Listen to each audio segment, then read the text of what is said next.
برادران ملت اسلامی، السلام علیکم ورحمۃ اللہ وبرکاتہ۔ الحمد للہ الحنان المنان الذي خلق الانسان وعلمه البيان، والصلاة والسلام على رسوله سيد الانس والجان وعلى آله واصحابه ذوي الخير والاحسان، اما بعد، فأعوذ بالله من الشيطان الرجيم، بسم الله الرحمن الرحيم۔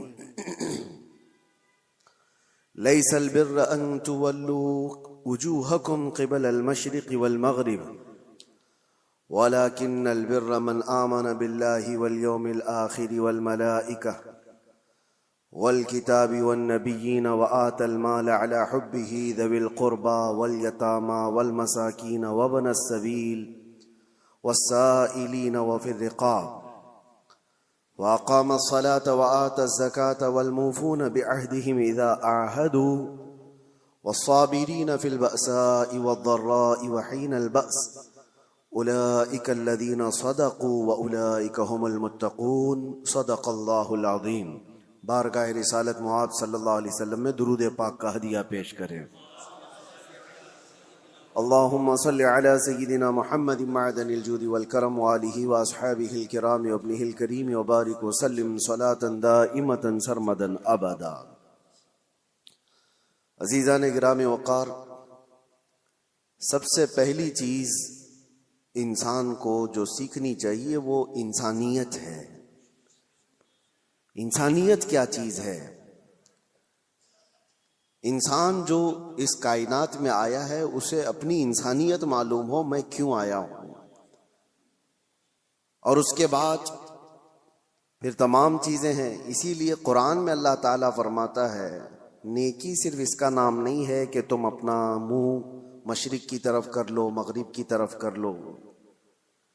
ابھی جو آیت میں نے آپ کے سامنے تلاوت کی ہے سورہ بقرہ کی، رب تعالیٰ فرماتا ہے نیکی صرف اس کا نام نہیں ہے کہ تم پورب کی طرف پچھم کی طرف اپنا چہرہ کر لو، بلکہ نیکی اصل یہ ہے کہ اللہ پر ایمان لاؤ، اس کے فرشتوں پر، اس کے نبیوں پر، اور اس کے بعد رب تعالیٰ فرماتا ہے اپنا مال اللہ کی محبت میں رشتہ داروں کو، مسکینوں کو، یتیموں کو، مسافروں کو دیا کرو۔ ان کے جذبات سمجھنا، یہ انسانیت ہے۔ انسانیت کہتے کسے ہیں؟ انسانیت کہتے ہیں اپنے اندر سے نکل کر کے دوسرے انسانوں کی فیلنگ کو سمجھنا، ورنہ تو پھر وہ سیلفش ہوتا ہے، مطلبی ہوتا ہے، صرف وہ اپنی سہولیات کے لیے دوڑ بھاگ کر رہا ہے تو اسے انسانیت پتہ ہی نہیں ہوتی۔ جیسا کہ آج چل رہا ہے، ہر کوئی جو دوڑ رہا ہے اس کا اپنا ایک ٹارگٹ ہے، اس کا اپنا ایک گول ہے۔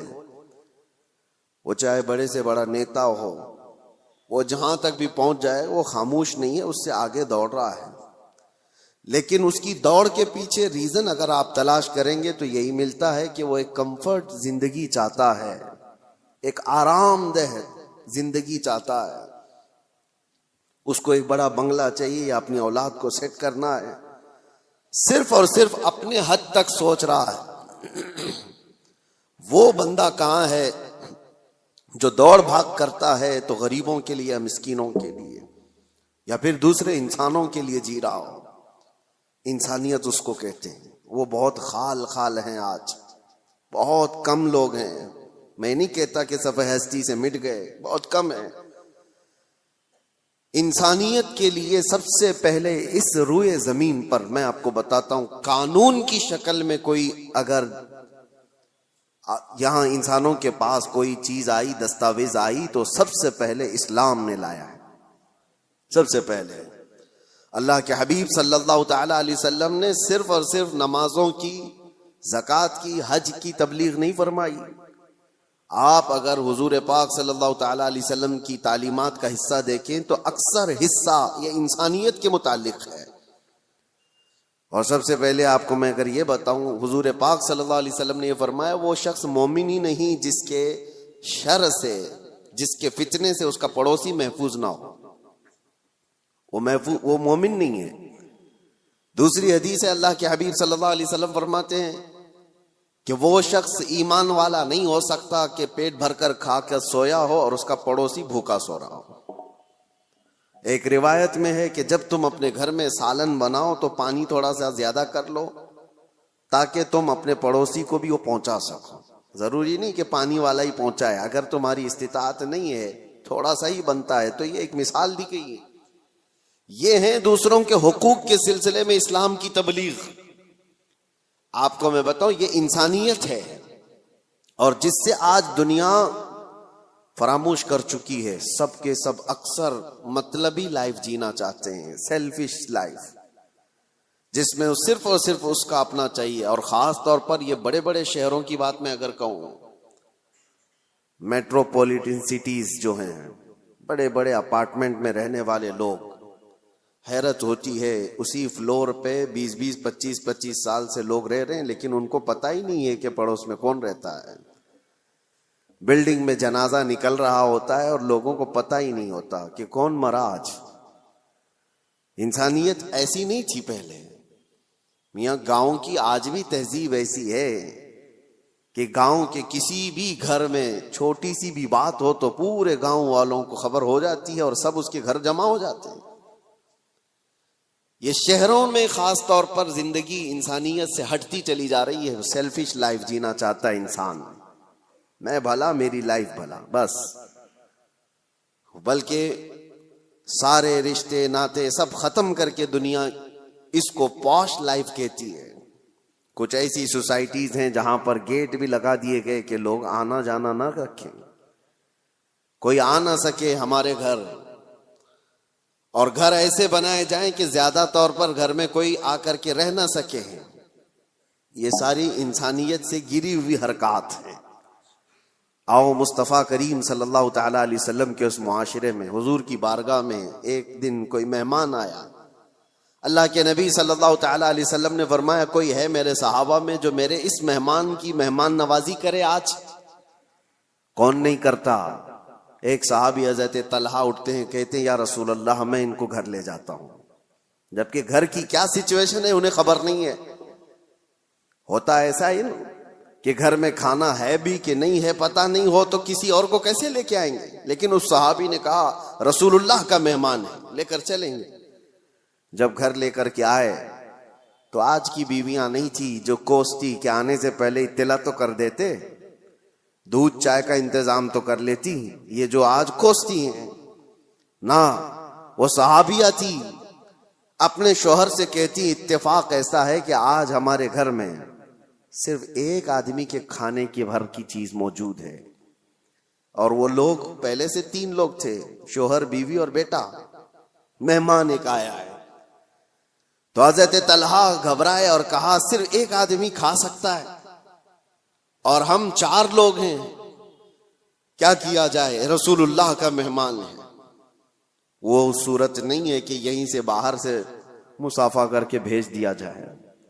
صحابیہ خود کہتی ہیں، زوجہ صحابی کی کہتی ہیں آپ گھبرائیں مت، بچے کو میں تھپک کر کے سلا دوں گی کسی طرح، رات کو وہ سو جائے گا، اور جب آپ دسترخوان پر بیٹھیں میں کھانا لا کر کے پیش کر دوں گی اور چراغ گل کر دینا۔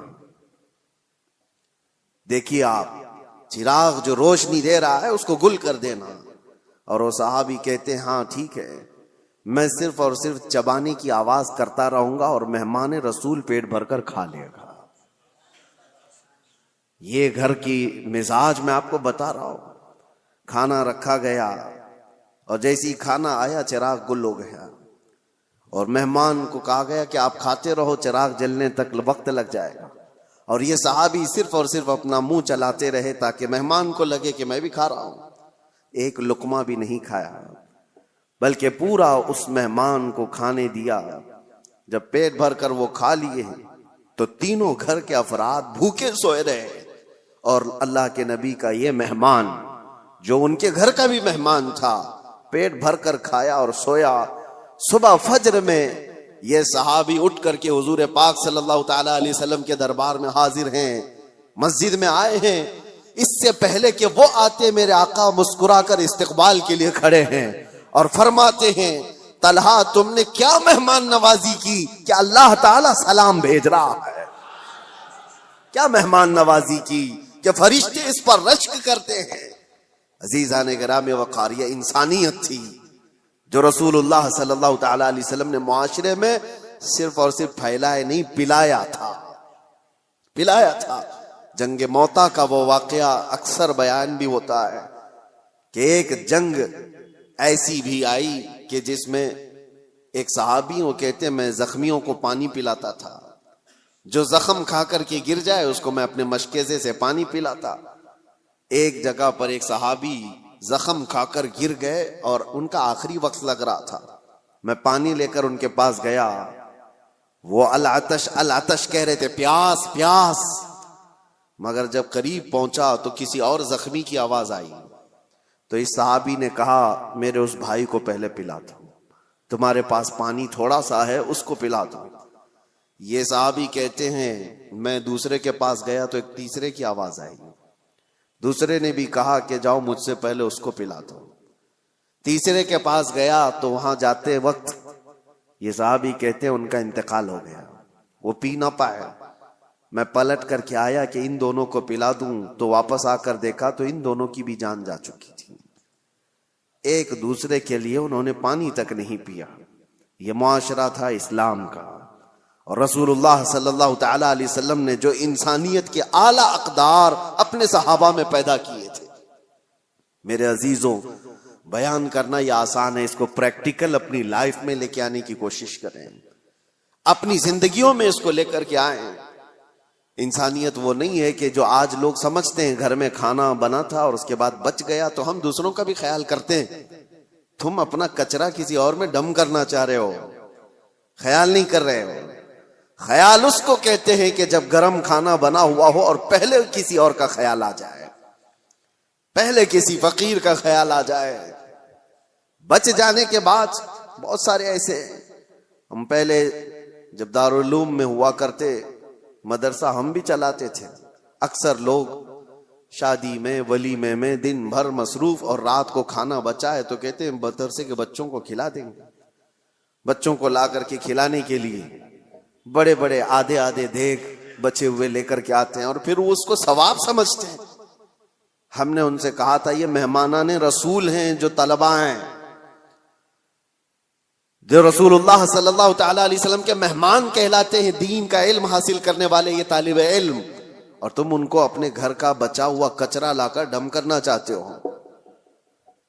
کیا تم سمجھتے ہو؟ اور اس کو نیکی سمجھ رہے ہو اور فخر کر رہے ہو۔ فخر اس وقت ہوتا جب تمہارا کھانا بن کر تیار ہوتا، تمہارے اپنے کھانے سے پہلے مہمانان رسول کا خیال کیا ہوتا کہ ان کا بھی اتنا حصہ ہے اس کے اندر۔ عزیزان گرامی وقار، انسانیت صرف اور صرف اپنی خاطر جینے کا مطلب نہیں ہے۔ انسان جیے تو اللہ تبارک و تعالیٰ کی اس مخلوق کے لیے، اور اسی لیے اللہ کے حبیب صلی اللہ تعالی علیہ وسلم کی وہ حدیث میں آپ کو سنا دوں تاکہ زندگی جینے کا آپ کو سلیقہ ملے۔ حضور اکرم صلی اللہ تعالی علیہ وسلم فرماتے ہیں من نفس کربت اخیہ نفس اللہ کربتہ یوم القیامہ، جس نے اپنے کسی بھائی کی کسی ایک تکلیف کو آسان کر دیا، کسی تکلیف میں پھنسا ہوا تھا، وہ کسی دشواری میں ملوث تھا، آپ نے اپنی محنت سے اپنے کسی بھائی کی تکلیف کو آسان کیا، میرے آقا فرماتے ہیں قیامت کے دن اس کی تکلیفوں کو اللہ آسان کر دے گا۔ اور کیا چاہیے؟ اور کیا چاہیے؟ آخرت میں اگر ہماری تکلیفیں کھل جاتی ہوں، اس سے بڑا آپ کو اجر کیا چاہیے؟ وہاں کے حالات تو ایسے ہیں کہ بڑے بڑے لوگ ڈرے ہوئے ہوں گے، پتہ نہیں چلتا کہ نمازیں بخشوا لیں گی یا زکوٰۃ یا حج، یا پھر یہ بھی نہیں پتہ چلتا کہ سب میں پکڑے جائیں گے۔ اسی لیے آخرت کے لیے اگر اللہ کے نبی نے یہ وعدہ فرمایا ہے تو یہ بہت بڑی چیز ہے میرے عزیزوں۔ راستے سے تکلیف دہ چیز کو ہٹانا، حضور فرماتے ہیں اماطۃ الاذی عن الطریق صدقۃ، راستے سے تکلیف دینے والی کسی چیز کو اٹھا دینا ایک صدقے کا ثواب ہے، ایک صدقے کا ثواب ہے۔ میں نے پڑھا تھا، ایک بزرگ تھے، آپ کو حیرت ہوگی سن کر کے، پہاڑ کے اوپر انہوں نے 60 سال زندگی گزاری. 60 سال کس کام کے لیے جانتے ہیں آپ سوچتے ہوں گے گوشہ نشین اکثر جو بڑے بزرگان دین کا سنتے ہیں ہم کہ وہ عبادت کے لیے مخلوق سے دور چلے جاتے ہیں. نہیں، اس بزرگ کی حیرت کی بات ہے، وہ 60 سال تک پہاڑ کے اوپر ایک راستے پر زندگی گزارتے رہے. کس لیے؟ ان سے کسی نے پوچھا تھا پہاڑوں پر جو راستہ ہو کر گزرتا ہے، گھوڑے دوڑتے ہوئے آتے تھے، تو اکثر آپ نے دیکھا ہوگا آج بھی جو پہاڑوں کے راستے ہوتے ہیں، گھاٹی کے راستے جن کو کہتے ہیں، بہت اس کے اندر ٹرن ہوتے ہیں، وہ سیدھے راستے ہوتے نہیں ہیں، بہت زیادہ اس کے اندر پیچ ہوتے ہیں. وہ بزرگ ایک ایسی جگہ پر اپنی جھوپڑی لگائے ہوئے تھے جس کے پیچھے پوری کھائی تھی اور سامنے سے راستہ تھا، اور وہ ایک ڈینجر جگہ تھی. وہ کہتے ہیں کہ وہ صرف انہوں نے 60 سال وہاں پر اس لیے گزارے کہ آنے والا جو بھی مسافر آتا اس کو سامنے کی کھائی دکھتی نہیں، اور کئی مرتبہ گھوڑے چھلانگ لگا کر ادھر چلے جاتے تھے، وہ کھائی کی طرف چلے جاتے تھے. اس کھائی کے پاس جیسے آج ڈیوائیڈر ہوتا ہے، آج تو بہت کچھ سیفٹی کے لیے چیزیں بنا دی گئی ہیں، یا کھمبا رکھ دیا گیا ہے نشانی کے طور پر کہ یہاں سے ٹرن ہے. اس وقت اس بزرگ نے 60 سال صرف اس لیے گزارے کہ آنے والے مسافروں کو ہم راستہ ٹرن کر دیں، اشارے سے وہ بتا دیتے کہ یہاں پر راستہ ختم ہے، تم یہاں سے موڑ لو. صرف اس کام کے لیے انہوں نے 60 سال گزارے. حیرت ہوتی ہے کچھ وہ لوگ ہیں جنہوں نے اپنی زندگیاں اللہ تبارک و تعالیٰ کی اس مخلوق کے لیے وقف کی، صرف اپنے لیے نہیں جی. اور انسانیت اسی کا نام ہے. اور ایک حدیث پاک مسلم شریف کی میں آپ کو سنا دوں، بلکہ یہ صحیح حدیث کئی صحاح میں موجود ہے، بخاری مسلم. اللہ کے نبی صلی اللہ تعالی علیہ وسلم ارشاد فرماتے ہیں المسلم من سلم المسلمون من لسانہ ویدہ. مسلمان تو وہ ہے جس کی زبان سے اور جس کے ہاتھ سے دوسرے لوگ محفوظ رہیں. وہی مسلمان ہے جس کی زبان سے اور جس کے ہاتھ سے دوسرے مسلمان محفوظ رہیں. اور جو دوسروں کی ٹانگ کھینچنے میں اپنی زندگی گزار دیتا ہو تو اسے اپنے آپ کا احتساب کرنا چاہیے، وہ مسلمان ہے یا نہیں. لوگوں نے آپ آج کیا سمجھ لیا ہے دین کو. دین کا مطلب داڑھی رکھ لینا اور ٹوپی پہننا اور جبہ پہننا، مسجدوں میں نظر آنا. میں آپ کو بتاتا ہوں دین کے اگر 2 حصے کیے جائیں نا، عبادات اور معاملات. عبادات نماز ہے، روزہ ہے، حج ہے، زکوٰۃ ہے، تسبیح و تحلیل، خیرات، یہ ساری چیزیں عبادات میں آ گئی. عبادات کا کتنا % دین میں ہے؟ اور معاملات میں کیا کیا آ گیا؟ معاملات میں سارے حقوق، ماں باپ کے حقوق، بھائیوں کے حقوق، بہنوں کے حقوق، اولاد کے رائٹس، پڑوسیوں کے رائٹس، استاد شاگرد کے، مالک آقا کے، غلام آقا کے، یہ سارے حقوق، بیوی کے حقوق، شوہر کے حقوق، طلاق، عدت، نکاح، خرید و فروخت، بازاروں کے حقوق، یہ سب چیزیں معاملات میں آ گئے. ایک حصہ ہے دین کا عبادات اور ایک حصہ ہے معاملات. معاملات اور عبادات دین میں کتنے % ہیں آپ کو پتا ہے؟ عبادات کل ملا کر کے 25% ہے اور معاملات 75% ہے.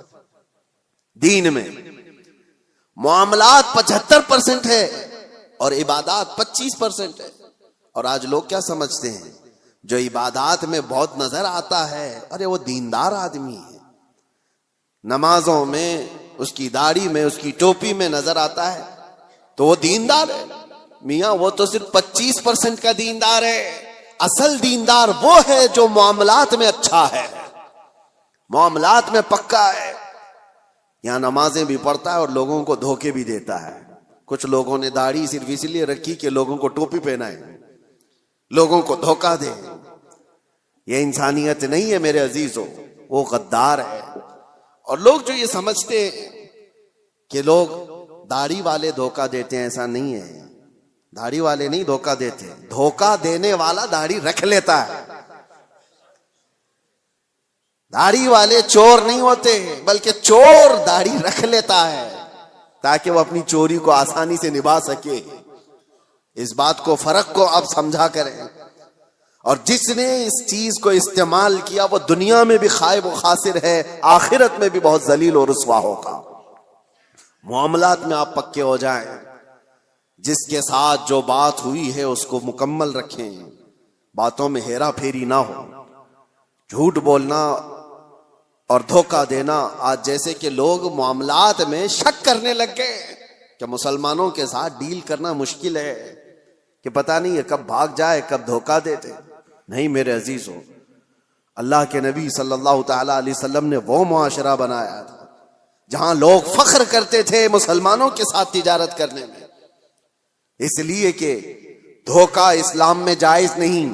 اور ایک بات میں آپ کو بتا دوں، لوگوں نے یہ محسوس کر لیا ہے کہ صرف مسلمان کو دھوکہ نہیں دینا چاہیے، غیر مسلم کو دے سکتے ہیں. اسلام کسی بھی انسان کو دھوکہ دینے کی اجازت نہیں دیتا، چاہے وہ ہندو ہو، کرسچن ہو، یہودی ہو، کسی بھی. غش جس کو کہتے ہیں، دھوکہ اسلام میں جائز ہی نہیں. کسی صاحب نے ہم سے کہا تھا کہ بغیر ٹکٹ کے میں سفر کر لیتا ہوں. کہا کیوں؟ کہا وہ ہماری تھوڑی نہ ہے، وہ تو ان کی ہے، حکومت اس کی ہے، اور وہ تو لوٹ کے کھا ہی رہے ہیں. میرے عزیزو، چور اگر چوری کر رہا ہے تو تو برابر کی چوری کرے گا، کسی کی بھی ہو، یہ جائز نہیں ہے. اسلام میں غش اور دھوکہ کسی طرح سے جائز نہیں. کئی ایسے مسائل ہمارے پاس آتے ہیں، جاب کرنے والے بچے نوکریاں کرتے ہیں کمپنیوں میں، ان کے مالک نان مسلم ہیں. کئی مرتبہ وہ یہ پوچھتے ہیں کیا ہم اپنی کچھ چیزیں ان سے چھپا کر کے حاصل کر سکتے ہیں جبکہ وہ غیر مسلم ہیں؟ نہ، جائز نہیں ہے. بلکہ وہاں تمہارے لیے اور بڑی ذمہ داری ہو جاتی ہے، اور بڑی ذمہ داری ہو جاتی ہے. صرف تمہارے اس کے ساتھ معاملات ہی نہیں ہے، بلکہ اس وقت تم اسلام کے ریپریزنٹیٹیو ہو، وہ تمہارے ذریعے سے اسلام کو دیکھ رہا ہے. انگلینڈ میں ایک مسئلہ ایسا پیش آیا تھا، بس کا ایک کنڈکٹر ٹکٹ دیتے دیتے اٹھنی، جس کو وہاں پر پینی کہا جائے، ہاف پاؤنڈ، ہمارے یہاں کی اٹھنی جس طرح سے ہو، 1 روپے کے 2 حصے، ہاف پاؤنڈ ایک بندے کو زیادہ دے دیا اس نے ٹکٹ میں، ٹکٹ کے بچت میں واپس. اور اس کے بعد ہو سکتا ہے غلطی سے اس طرح پیسے آ جاتے ہیں. وہ مسلمان تھا، اس نے رکھ لیا، اور اس کو پتا بھی ہے کہ میرے پاس ہاف پاؤنڈ زیادہ آیا ہے. وہ رکھ لیا. سفر تقریباً 1 گھنٹے کا تھا. کئی مرتبہ وہ بندہ سوچتا بھی رہا کہ ہاف پاؤنڈ واپس کر دوں. پھر اس نے دل میں یہ سوچا، ہاف پاؤنڈ سے اس کا ہونے والا کیا ہے؟ یہ تو اچھی سیلری والا ہے، ہاف پاؤنڈ سے اس کا کیا بھلا ہونے والا ہے؟ میرے پاس رہ گیا تو کون سی بڑی بات، رکھا رہا. لیکن میرے عزیزو، ایک بات میں آپ کو یہ بھی بتا دوں، بزرگوں نے فرمایا جس کو حلال کھانے کی عادت ہو، اگر غلطی سے کہیں حرام لقمہ اس کے پاس آ جاتا ہے تو غیب سے اللہ تعالیٰ اس کی حفاظت کا انتظام کرتا ہے. ہاں، یہ بات یاد رکھنا. آپ حلال کھانے کے عادی ہیں، کبھی حرام لقمہ آپ کے پاس آ گیا تو آپ کے ہاتھوں میں کپ کپی آ جائے یا آپ کے منہ میں متلی آنے لگ جائے، اللہ حفاظت فرماتا ہے، کوئی ذریعہ پیدا کرتا ہے. وہ بندہ ہے 1 گھنٹے کے سفر میں کشمکش میں تھا. آخر میں اترنے سے پہلے اس نے سوچ لیا، ہاف پاؤنڈ سے اس کا کچھ نہیں ہوتا تو میرا کون سا ہوتا ہے، میں کیوں رکھوں، میرے لیے کہاں حلال ہے. لے جا کر کے اس کنڈکٹر سے اس نے کہا کہ یہ آپ نے مجھے ٹکٹ سے واپس دینے کے وقت زیادہ دیا تھا، یا آپ کے پیسے لے لیجیے. اس نے رکھ لیا. کنڈکٹر نے کہا غلطی سے نہیں دیا تھا، جان بوجھ کے دیا تھا، غلطی سے نہیں دیا تھا. میں جانتا ہوں تو مسلمان ہے، اور میں پچھلے کئی سالوں سے اسلام کو پڑھ رہا ہوں، اس کی امانتوں کو پڑھ رہا ہوں، اور آج میں دیکھنا چاہتا تھا کیا اسلام کا وہ اثر آج بھی باقی ہے. تو نے واپس کر کے اپنے اسلام کا وہ اثر مجھے دکھا دیا. میرے عزیزو، آپ صرف یہ نہ سمجھیں کہ معاملات میں صرف آپ ہیں اور سامنے والا ہے. آپ اسلام کے ترجمان ہیں، اس وقت اسلام کے ایمبیسیڈر ہیں، آپ اس وقت اسلام کے ریپریزنٹیٹیو ہیں، میرے آقا کے اخلاق کے علمبردار ہیں. دنیا آپ کو دیکھ کر کے اسلام سیکھنا چاہتی ہے، آپ کو دیکھ کر کے اسلام کو سمجھنا چاہتی ہے۔ کتابوں سے پڑھا ہوگا، عمل سے سمجھ جاتے ہیں۔ اس لیے اپنے معاملات کو صحیح کرو۔ جو بات میں عرض کر رہا تھا وہ انسانیت کی، انسانیت اسلام نے جو سکھائی ہے، میں چیلنج کے ساتھ کہتا ہوں پوری کائنات میں اس کا مثیل، اس کی نظیر نہیں لا سکتے، نہیں لا سکتے۔ اللہ کے نبی صلی اللہ تعالی علیہ وسلم نے انسانوں کے احترام کے لیے ہی تو بیان فرمایا۔ اس مکہ میں جہاں بیٹیوں کو مار دیا جاتا تھا، لڑکیوں کو دفن کر دیا جاتا تھا، اللہ کے رسول صلی اللہ تعالی علیہ وسلم نے وہ انقلاب نہیں پیش کیا کہ ایک بیٹی بھی اگر تم نے پال کر کے اس کی شادی کر دی، حضور فرماتے میری شفاعت اس پر واجب، وہ جنت کے لیے میرے پاس آئے۔ بچیوں کے حقوق کو بڑھایا، ماں اور بہنوں کے حقوق کو میرے آقا صلی اللہ تعالی علیہ وسلم نے کیسے بیان فرمایا۔ پہلے بہنوں کے حقوق نہیں دیے جاتے تھے، اور شریعت میں آج ان کا حصہ ہے۔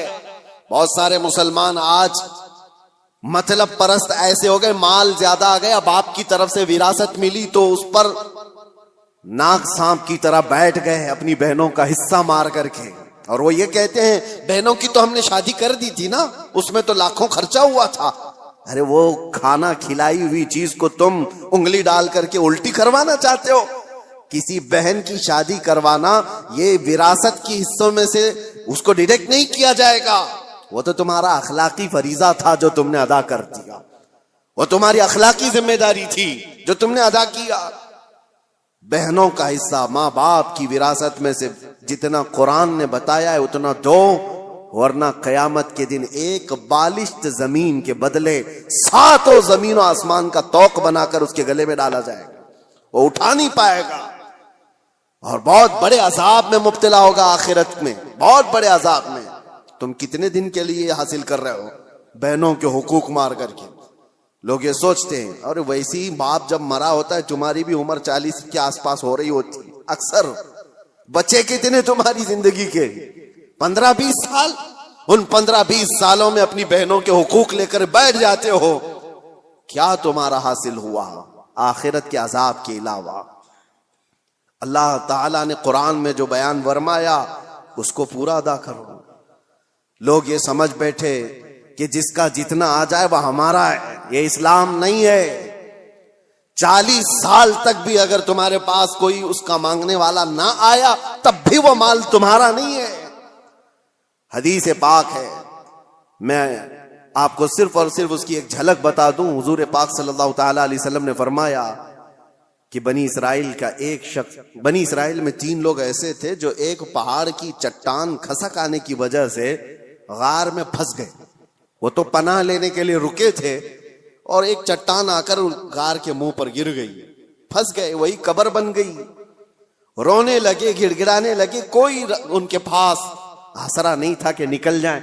تینوں نے یہ طے کیا کہ ہم دعا کرتے ہیں اللہ کی بارگاہ میں، ہو سکتا ہے اللہ تبارک و تعالیٰ دعاؤں کے ذریعے سے اس پہاڑ کی چٹان کو ہٹا دے۔ تو تینوں نے کہا اپنی اپنی نیکیاں یاد کرو جو زندگیوں میں کی گئی تھی۔ یہ صحیح حدیث ہے، میں آپ کو بتا رہا ہوں کون سی چیزیں اللہ کی بارگاہ میں مقبول ہیں۔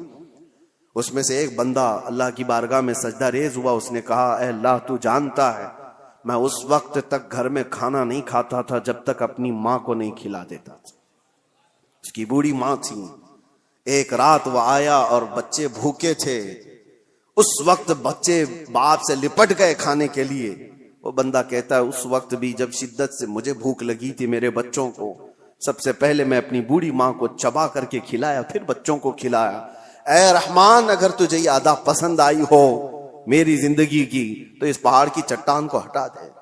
پہاڑ کی چٹان تھوڑی کھسک گئی، لیکن اتنی نہیں کہ وہ لوگ نکل سکتے۔ دوسرے نے سجدہ کیا اور اللہ کی بارگاہ میں دعا کیا، اے رب العالمین تو بہتر جانتا ہے میں اپنے چچا کی بیٹی کا عاشق تھا اور ہمارے درمیان محبت چلتی تھی۔ ایک دن ایسا آیا کہ سارے لوگ چلے گئے اور ہم دونوں تنہا تھے۔ ایک عاشق اور معشوقہ دونوں کسی جگہ تنہا ہو جائیں تو شیطان تیسرا آ ہی جاتا ہے۔ دونوں کہتے ہم گناہ کا پورا ارادہ کر لیے تھے، کوئی نہیں تھا، مگر میرے اس چچیری بہن نے مجھ سے کہا کہ ڈرو اللہ دیکھ رہا ہے، ہم تنہا نہیں ہیں، اور اس دن سے آج تک اے رب العالمین میں نے اپنے جسم کو گناہ کے دھبے لگنے سے بچا رکھا ہے. موقع تھا گناہ کا مگر تیرے خوف سے میں نے گناہ نہیں کیا. اس نیکی کو اس نے وسیلہ بنایا تو چٹان کھسک گئی.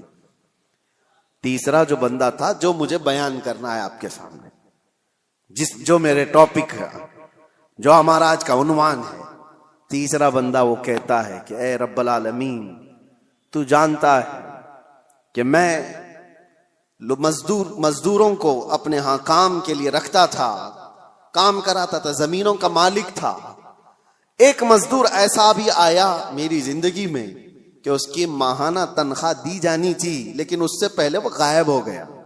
توجہ, یہ بندہ کہتا ہے اللہ میں اس کی مزدوری کو, اس کی تنخواہ کو رکھ لیا, چاہتا تو کھا لیتا جیسے سارے سیٹ کھا بیٹھتے. جتنے بھی مزدوروں کی تنخواہ ہیں کاٹ لی جاتی ہے چھوٹی چھوٹی باتوں پر, اور جبکہ ان کو پتہ نہیں ہے. مسلمان اگر ہو تو توجہ, میرے آقا صلی اللہ علیہ وسلم کا فرمان ہے مزدور کا پسینہ سوکھنے سے پہلے اس کی مزدوری ادا کر دو. اللہ کو یہ پسند ہے.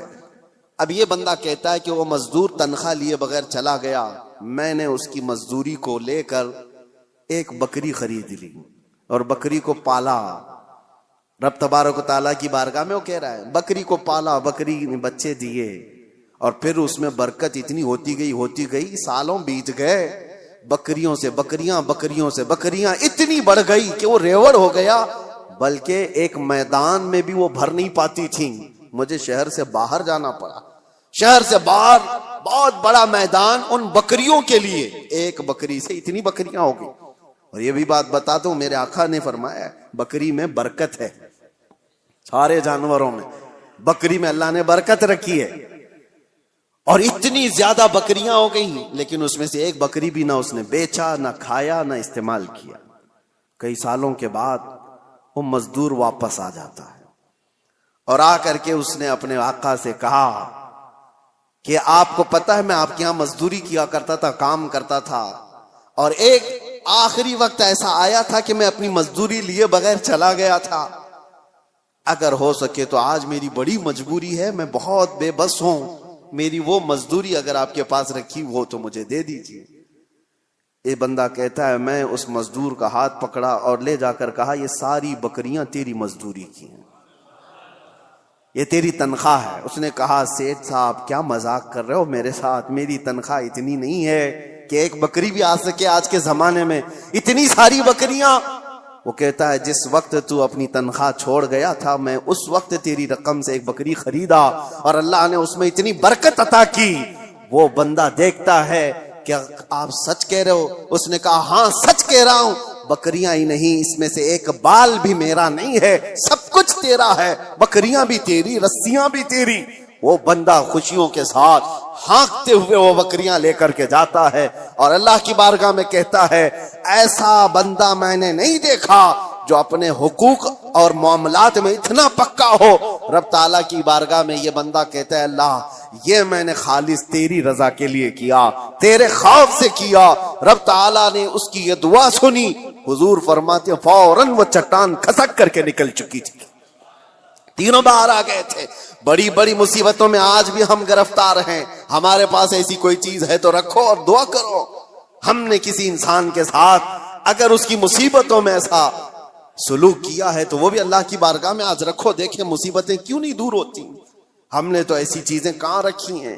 اسی لیے معاملات میں اسلام بہت زیادہ تاکید کیا ہوا ہے. میرے عزیزو, کچھ لوگوں کو باتیں کڑوی لگتی ہیں لیکن یہی صحیح ہے عزیزو, یہی صحیح ہے. آج اگر تم ان حقوق کی پامالی کرو گے تو قبر بھی ہے اور آخرت بھی ہے. میں ان کی بات نہیں کرتا جن کا آخرت کا تصور ہی نہیں.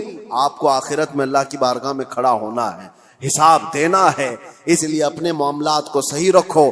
ایک لقمہ بھی بلکہ ایک جنازہ میرے آقا کی بارگاہ میں ایسا آیا تھا, صحابہ کھڑے ہیں, صفے لگائے ہوئے ہیں. حضور نے پوچھا اس مرے ہوئے آدمی پر کسی کا کوئی قرضہ باقی ہے؟ جماعت میں سے ایک نے کہا یا رسول اللہ 2 درہم کا قرضہ باقی ہے. حضور پیچھے آ جاتے ہیں اور کہتے ہیں صلو علی صاحبکم ولا اصلی علیہ, تم چاہو تو اپنے اس ساتھی کی جنازے کی نماز پڑھ لو, میں نہیں پڑھنے والا. اللہ کے نبی نے فرمایا میں اس کی جنازے کی نماز نہیں پڑھوں گا. 2 درہم کا قرضہ باقی تھا بس. ہم تو اس کو بس کہتے ہیں نا تھوڑا سا. اللہ کے نبی نے فرمایا میں اس کی نماز جنازہ نہیں پڑھوں گا. دوسرے ایک صحابی نے حضور کی بارگاہ میں عرض کیا آقا میں اس کی ضمانت لیتا ہوں. حضور نے پوچھا کب تک ادا کرو گے؟ انہوں نے کہا مجھے شام تک کا وقت دیا جائے, اس کی طرف سے جس کا قرضہ باقی ہے میں وعدہ کر دوں گا. جب انہوں نے یہ ضمانت لے لی تو اللہ کے نبی صلی اللہ علیہ وسلم نے نماز پڑھائی. یہ ہے اسلام. اور بڑے بڑے حقوق کی پامالی کرنے کے بعد اگر لوگ یہ سمجھتے ہیں کہ مسلمان ہونا اسی کا نام ہے, داڑھی ہو, ٹوپی ہو, جبہ کبا ہو, معاملات میں اگر گرا ہوا ہے تو اس کے اندر اسلام کی بوباس نہیں آئی ہے, وہ ایمان کا حصہ نہیں رکھتا ہے. اور اخیر میں یہ عرض کروں گا ساتھ ہی یہ تو مسلمانوں کے معاملات تھے. آپ کو میں بتاؤں انسانیت کے لیے, حقوق کے لیے سب سے پہلے ابھی آج کی اس دنیا میں جو ایک لائے عمل تیار کیا گیا اور ایک دستور آیا آسٹریا کے ویانا شہر میں 1993 میں پہلی یہ کانفرنس کے اندر اقوام متحدہ جس کو UN کہا جاتا ہے, جو یونائٹڈ نیشن, تقریباً 170 کنٹریز مل کر کے یہ حقوق بنائی کہ انسانوں پر کیا کیا حقوق ہو سکتے ہیں, کوئی ایک دوسرے کے حق تلفی نہ کرے, جنگوں کے حقوق. یہ ساری چیزیں کب بنی ہیں؟ یہ آپ فیڈریشن ہے, اس کا نام ہے ویانا فیڈریشن. اس نام سے یہ پوری دنیا میں عام کیا گیا. 1993 کی بات کر رہا ہوں, آج سے تقریباً صرف اور صرف 32 سال پہلے. سمجھ رہے ہیں آپ, 32 سے 33 سال پہلے پوری دنیا میں انسانوں کے حقوق کے لیے ایک لائحہ عمل بنایا گیا, ایک دستور بنایا گیا. مجھے حیرت ہوتی ہے پڑھ کر, اس نئی دنیا میں صرف 32-33 سال پہلے تم انسانوں کے حقوق لائے ہو. ذرا تاریخ پڑھے ہوتے آج سے 1400 سال پہلے اس سے زیادہ حقوق محمد الرسول اللہ نے بیان فرمایا. میرے آقا صلی اللہ علیہ وسلم صرف بیان نہیں کیا, حدیثوں میں اس کو محفوظ کرایا ہے, اور پورے دستاویزات آج محفوظ ہیں ہمارے پاس, پورے محفوظ ہیں. آپ اگر جا کر دیکھیں فقہ کی کتابوں میں, فقہ جو مسائل وضو کے, نماز کے, آپ کے روزے کے, جتنے بھی مسائل ان کو فقہ کہا جاتا ہے. ہماری فقہ میں اگر آپ کو میں بتاؤں 2 بڑی کتابیں آپ کو ملتی ہیں. ہدایہ ہمارے فقہ حنفی کی کتابیں جو ہم نے پڑھی, بہت بڑی بڑی ضخیم کتابیں. ایک کتاب کے اندر وضو سے لے کر کے نماز, روزہ, حج, زکوٰۃ سارے مسائل آ گئے. اور دوسری ایک پوری جلد ہے جس میں صرف اور صرف خرید و فروخت کے مسئلے ہیں, صرف اور صرف معاملات, سب جو میں نے ابھی بیان کیا آپ کو میں بتا رہا ہوں اسی لیے کہ اتنے محفوظ دستاویزات حقوق کے لیے کسی کے ہاں نہیں ہیں. آج قوانین بنے ہیں کہ ایک مال دوسرے سے خریدو تو اس کے کیا کیا حقوق ہیں, جبکہ 1400 سال پہلے میرے آقا صلی اللہ علیہ وسلم نے حقوق کیسے بیان کیے کہ اگر تم نے کسی جگہ پر جا کر کے مال خریدا تو اس کے کتنے حق ہیں, کہ تمہیں کتنے میں لینا ہے, کہ اس کو کتنے میں دینا ہے. یہ بھی ربح فاسد نہیں ہوگا, غلہ جمع کر کے نہیں رکھے گا کہ جب لوگوں کے پاس مال کی قلت آئے تو نکالے گا. یہ سارے حقوق کے سلسلے میں اسلام پہلے سے بیان کیا ہوا ہے. یہاں تک کہ ایک مشہور آپ کو بات بتا دوں, مشہور منگنی کے سلسلے میں آپ لوگ سوچتے ہوں گے یہ منگنی کیا ہوتی ہے, شادی سے پہلے ایک انگیجمنٹ کا جو رسم ہے, اسلام میں اس کا کیا کانسیپٹ ہے, کیا تصور ہے, منگنی کیوں کرتے ہیں؟ اسلام میں ایک مسئلہ ہے, توجہ. کوئی مال میں خریدنے کے لیے گیا, مثال کے طور پر ایک قالین مجھے خریدنی تھی, میں نے صاحب مال سے یعنی دکان والے سے اس کی قیمت لگائی, اس نے کہا یہ 1000 روپے کی. ابھی ہماری بات چیت چل رہی ہے, دوسرے صحابہ آئے اور انہوں نے اس کی بولی لگا دی. حضور فرماتے ہیں یہ جائز نہیں جب تک کہ تمہارا پہلا بھائی بات مکمل نہ کر لے. اپنے بھائی کی بے پر بے جائز نہیں. سمجھ میں آ رہی ہے آپ کو بات؟ مسئلہ ہے یہ شریعت کا. میں اگر خرید رہا ہوں تو دوسرا اس میں گھس کر کے نہ خریدی کی بات نہ کرے جب تک میری ڈیل مکمل نہیں ہو جاتی. یا تو میں چھوڑ دوں یا تو میں لے لوں، نکل جاؤں، اس کے بعد دوسرے کا حق ہے. یہ اسلام کا مسئلہ ہے. یہی کانسیپٹ ہے منگنی کا. منگنی کیوں کی جاتی ہے؟ کسی لڑکی کو آپ نے دیکھا، پیغام نکاح بھیج دیا اور لڑکی نے قبول کر لیا، شادی ابھی نہیں ہوئی، اور یہ اعلان کیا جا رہا ہے. اللہ کے نبی صلی اللہ علیہ وسلم نے فرمایا تمہارے بھائی نے کسی لڑکی کو نکاح کا پیغام بھیج دیا ہے تو اپنے بھائی کے پیغام پر پھر کوئی دوسرا آدمی پیغام بھیج نہیں سکتا. حرام ہے اس کے لیے. اب وہ اس کو پوچھ نہیں سکتا، کیونکہ جب تک ان کی ڈیل مکمل نہ ہو جائے، یا تو ٹوٹ جائے، ختم ہو گئی کہ نہیں کرنا ہے شادی، تو اس کے بعد نئے سرے سے اگر کوئی چاہے تو پھر اس کے پاس پیغام نکاح بھیج سکتا ہے. ورنہ جب تک کوئی مسلمان کسی عورت کے نکاح کے پیغام بھیجا ہوا ہے اس وقت تک دوسرا کوئی اس کو پیغام نکاح نہیں بھیج سکتا. یہ ہے حقوق اسلام میں، اتنا زیادہ محفوظ رکھا گیا ہے. حیرت کی بات یہ ہے کہ مسلمان آج کم علم ہو گئے، جاہل ہو گئے، پڑھتے نہیں ہیں. ورنہ تمہارے دین میں اللہ تعالیٰ نے کوئی کمی نہیں رکھی، کوئی ایک ادنا سا شائبہ بھی نہیں ہے. یہ وہ دین ہے جس کی شروعات ہوتی ہے الف لام میم ذالک الکتاب لا ریب فیہ. یہ وہ عظمت والی کتاب ہے جس میں شک کی گنجائش ہی نہیں. آؤ میرے عزیزو، مصطفیٰ کریم صلی اللہ تعالیٰ علیہ وسلم کے قدموں میں اس دین سے بہتر دستور تمہیں کائنات میں کہیں نہیں ملے گا، اس سے بہتر زندگی تمہیں کہیں نہیں ملے گی. جانوروں والی زندگی یہاں نہیں ہے جو انسان کو آج فیشن کے نام پر اٹھا کر کے بازار کی زینت بنایا گیا ہے، بلکہ یہاں میں سچ بتاؤں لوگوں نے میٹل تو بنا کر ترقی کی ہوگی، ایروپلین تک بنایا ہوگا، کمپیوٹر بنایا ہوگا، موبائل بنایا ہوگا، لیکن مدینے کے تاجدار نے انسان بنائے ہیں. انسان بنائے ہیں، اور انسان بنانا کائنات کا یہ سب سے بڑا چیلنج ہے. میٹل سے تو کچھ بھی بنا لو گے، لیکن انسان کے اندر انسانیت ڈال کر اس کو اعلیٰ بنا دو، یہ بہت بڑے کمال کی بات ہے. اور یہ بات کہیں ملتی ہے امریکہ میں، یو کے میں، کہیں پر بھی جاؤ ان سے پوچھو بنے ہوئے انسان کہاں ہیں، ان کے پاس میٹل کی ترقیاں بہت ہیں، روح سے پرمغز کوئی انسان نہیں ملتا. ہاں انسان اگر کہیں بنائے گئے ہیں تو وہ تاجدار مدینہ کے دربار میں ابو بکر آئے تھے تو صدیق بنائے گئے ہیں، عمر آئے تھے تو فاروق بنائے گئے ہیں، عثمان آئے ذوالنورین بنائے گئے، علی آئے تھے 9 سال کی عمر میں، میرے مصطفیٰ نے حیدر کرار بنا کر بھیجا ہے. انسان بنائے گئے ہیں. اپنے آپ کو بھی انسان بناؤ تو آؤ میرے مصطفیٰ کریم کے قدموں میں اٹھو، قوت عشق سے ہر پست کو بالا کر دو، دہر میں نام محمد سے اجالا کر دو. وآخر دعوانا الحمدللہ رب العالمین.